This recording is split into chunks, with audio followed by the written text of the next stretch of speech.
Good afternoon everybody. आज करीब 2 सप्ताह बाद मैं आपसे रूबरू हो रहा हूं, क्योंकि बीच में मैं अस्वस्थ था। तो आज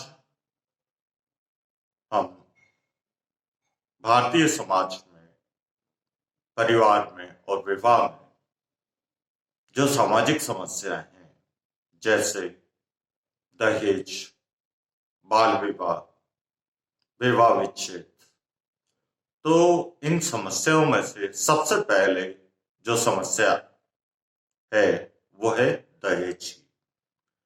दहेज की समस्या सिर्फ भारत में ही नहीं है, अपितु भारत से बाहर भी है, क्योंकि विवाह एक ऐसी संस्था है जो हर परिवार के लिए जरूरी है, चाहे वो भारत में हो या भारत से बाहर हो।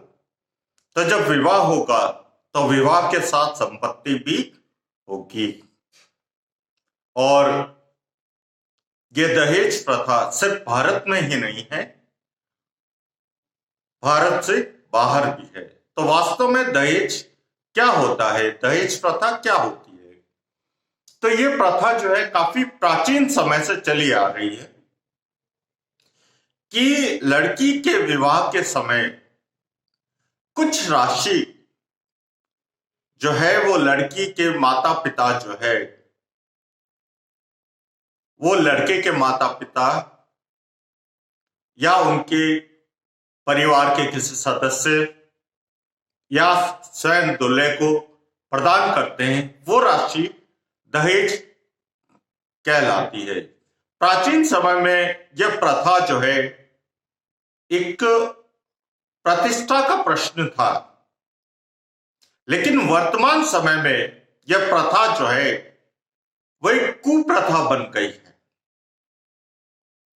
और इसी कुप्रथा के कारण कई युवतियों के विवाह नहीं हो पा रहे हैं, और अगर हो भी रहे हैं तो बहुत लंबी उम्र को प्राप्त करने के बाद हो रहे हैं। तो हमें इस प्रथा को जड़ से हटाना है। उसके लिए हमें यह जानना जरूरी है कि दहेज वास्तव में होता क्या है।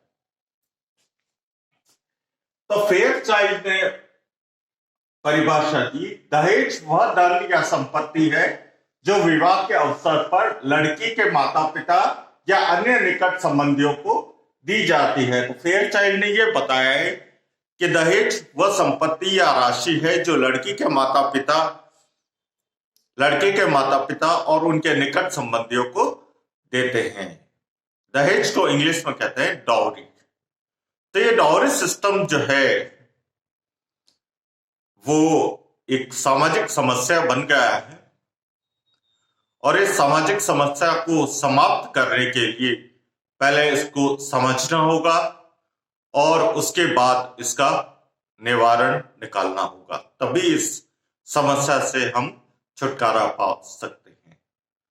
तो अगर आपको वीडियो अच्छा लगे तो वीडियो को लाइक कीजिए, चैनल को सब्सक्राइब कीजिए और जितना ज्यादा हो सके शेयर कीजिए। Thanks for watching.